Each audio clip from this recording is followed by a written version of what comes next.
Nathan, can you believe people are already skiing up here? Yeah, I enjoy watching them ski. But you do love driving, and you're going to get to drive what today? The 300C, and it's got the Pentastar V6 and an 8-speed automatic transmission. And that means we're up here in Summit County where we're going to take the 300C up the Ike Gauntlet because... Well, because we haven't had a chance to test the Pentastar V6 and the 8-speed up here. Coming up next on the Fast Lane Car.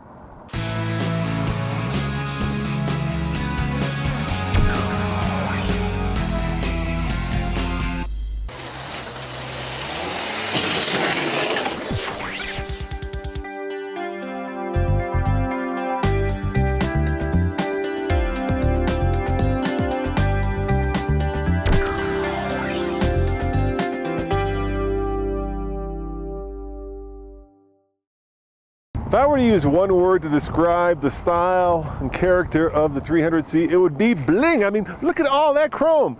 Chrome on the wheels, chrome around the lights, chrome around the fog lights, chrome on the grille. This car is imported from Detroit in the old school American fashion. This is a car that when you see it in your rearview mirror, you know it's a Chrysler. All right, gentlemen, the Ike Gauntlet in the brand new 2014 Chrysler 300C. We've got the Solar DL set up, so we'll see how fast it is getting on the on-ramp here. I'm going to let the Subaru get ahead of me, and then I'm just going to floor it. And Nathan, you please hold that up when we're there. Okay, it's floored. Here we go. It's going to be slow. We are at 10,000 feet above sea level. It's pulling nice. Yeah, there's the Pentastar. And here comes 60 right there. That's not bad. How high are we? We're at 10,000. It starts at 10,000, goes up to 12,000. Okay, because that's 11.99 seconds. And folks, this car is not turbocharged. No, it's got all those ponies from naturally aspirated source. So the Ike Gauntlet is our typical run where we take the trucks from Silverthorne, Colorado up to the Eisenhower Tunnel, thus the Ike Gauntlet, and we tow a load and we see how fast it takes the trucks to go up there. Now in the cars, we don't tow a load. We just kind of want to run this to see how different transmission options work. We tried it with the CVT last time, and this time we've got the 8-speed. Yeah, this 8-speed so far has been remarkably good. And one of the great things about this 8-speed is that it's very fuel efficient. I think this car gets, well, you got the little cheat sheet there, Nathan. What's the number, please? Yes. With, this is rear drive, not all-wheel drive. Rear drive combined, 23 miles per gallon. Highway, 31 miles per gallon. City, 19 miles per gallon. That's not bad. Now, I did reset the trip computer for MPGs, so it will give us real-time data as we go up the 8 miles of the Ike Gauntlet. And just take a guess without looking. How much do you think we're getting right now?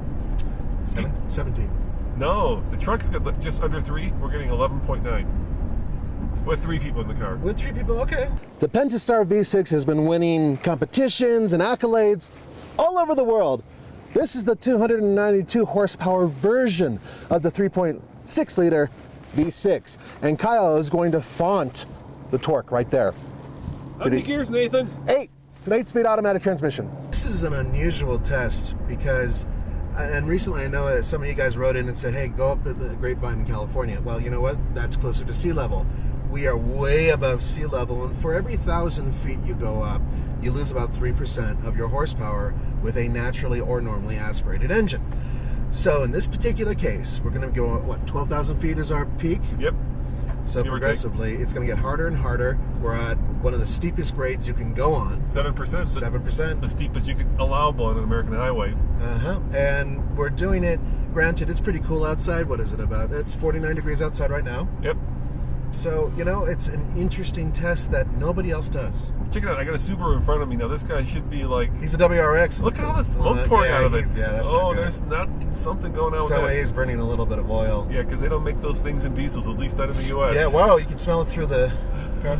well, that thing's been beaten up. Yeah. It's a poor car. You almost want to take it and... See, the minute they put racing stickers on it and Red Bull stickers, and I know he's not sponsored by Red Bull, you know there's a problem. Yeah, he's struggling. And this Chrysler 300 with the Pentastar is doing really well. Now, obviously, the one with the Hemi or even the SRT8 engine would be a lot more fun, a lot louder. Yeah. But, you know, this is the one that most people are going to purchase. It does come in an all-wheel drive option. We have the rear-wheel drive this time. That's right. Which would not be ideal if the snow were flying, but for a dry day like this, it's fine. And folks, guess how much this car cost? I'm going to say 22 things. No, you're not. How about you know better. 222? Starts at $36,695, so it's in Accord territory. This one, fully optioned, I think it has just about every option you can get, is $39,285. So it competes directly against vehicles that come from Buick, like what, the LeSabre, right? That would LaCrosse. Be LaCrosse. Sorry, LeSabre. I just dated myself. Sorry, you did. folks. You're making yourself seem old. Yeah. The Taurus, the Maxima, MKS, maybe? Avalon. So yeah, it's that big American-sized car. In Europe, they say competes with the 5 Series, but this is a completely different car. This is, I mean, if you had the 300C SRT with the big Hemi in it, maybe it would go up against the M5 with acceleration or something like that, maybe. Yeah. But this is built for going on long distances and cruising on the highway. The ride is absolutely fantastic.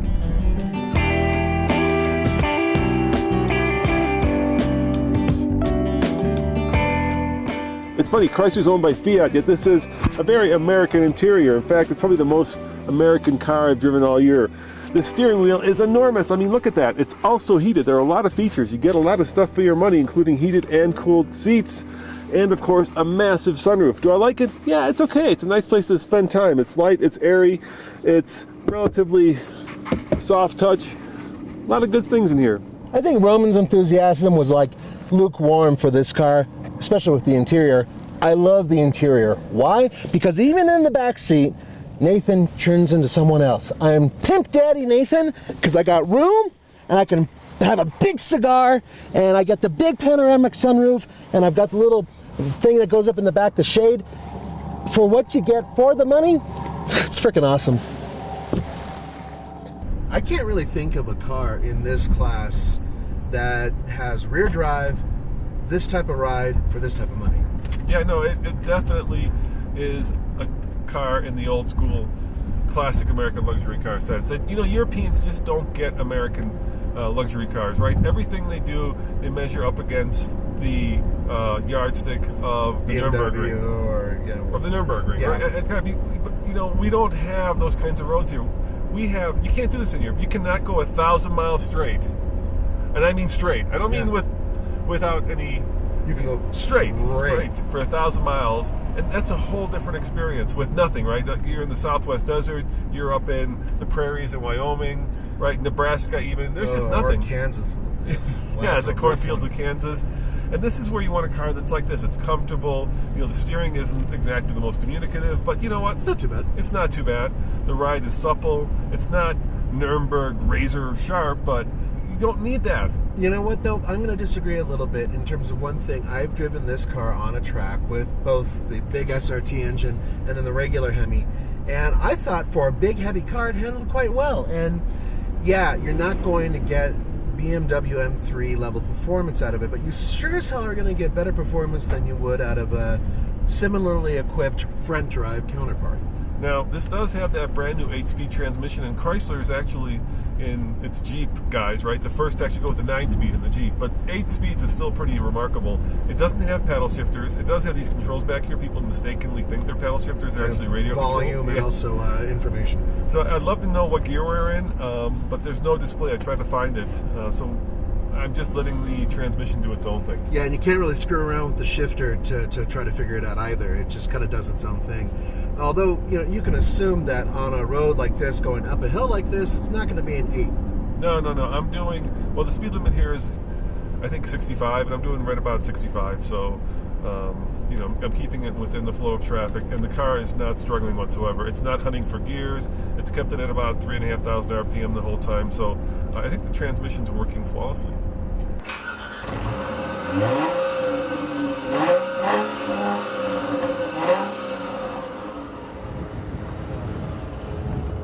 You know, Chrysler uses this Pentastar engine in almost every brand they build, including Jeep and, of course, all sorts of other Chrysler products. It's a good engine, but it doesn't sound great. I think if you want the good raspy note, you gotta go for the Hemi. Hemi! Seems to be doing pretty good. What's our average economy? 12.8. That's pretty damn good. Yeah, it's... considering how steep this hill is. I mean, when we were dropping down on the trucks to... What was our lowest? 2.8 miles per gallon? Yeah, I know, it was incredible. Yeah, it was really incredible. Well, we were towing 10,000 pounds. But, so, the dynamics of this car are designed for this kind of cruising, and when you're cruising like this, it's incredibly comfortable. I could see myself crossing Well, from here to, let's say, Phoenix is 1,000 miles. Oh, Vegas, baby. This is you take to Vegas. I can see myself going to Vegas. I've got heated and cooled seats. We've got the rear sunshade, which is fun. Put it up there so that our very talkative photographer doesn't... Thank you. Thank you. Our very talkative... Look at that. It's got power if I forward. Doesn't get, a little too much sun on its back. And here comes Eisenhower Tunnel, so we're about to be done with the Gauntlet, Nathan. This is a piece of cake. Piece of cake. No Car did problem. well. It's very relaxed. It's a great cruiser. And I know you've got autobahns in Europe, and I know you've got highways in the UK, but the kinds of roads that we have here are unique. In Germany, for instance, the autobahns go around cities and around mountains. Here, just dead straight, man. They go right through. Straight. I've driven one of these with all-wheel drive in winter, and it did very, very well. It was very easy to drive. In fact, they sent us up to a proving ground to drive these That's babies. right. This last year you got to go drive it in the snow. How was that? Right. That was awesome. It was a very different type of all-wheel drive system, too, because it was one of those that it disconnects when it's not being used from the front end. So you just have rear drive, and then it'll kick in when you need that extra traction. And it will let you drift a little bit. It was kind of a trip, but it was a really interesting and well-sorted system. So, dude, now that we're going downhill, of course, we're getting a lot better fuel economy, but 13 averaging up the hill. Okay, so 13 miles per gallon? Yeah, about, give or take. I don't know what to compare that to, because the other cars we brought up have been economy cars loaded up with human beings.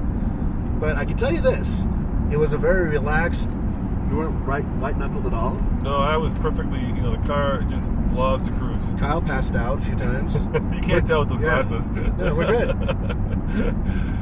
Yeah, it's a good car for cruising. So the question, of course, is, how do we rate it? How do we rate it? Well, you'll find out next. Exactly. All right, so on the TFL scale of buy it, lease it, rent it, or forget it, I'm gonna give it. Oh, this is kind of tricky because I do like this car a lot. I'm just not sure about. I'm just not sure. Wonder what Nathan thinks. Let's find out. Voila! Lease it. I'm gonna give it a lease it as well because I'm gonna hang with you, my man. As always, this is Roman and Nathan saying thanks for watching and see you next time on the Fast Lane Car. Ciao.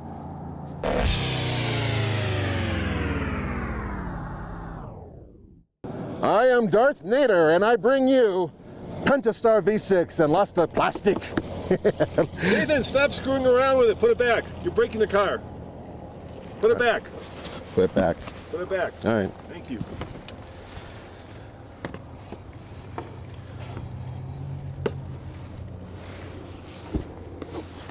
And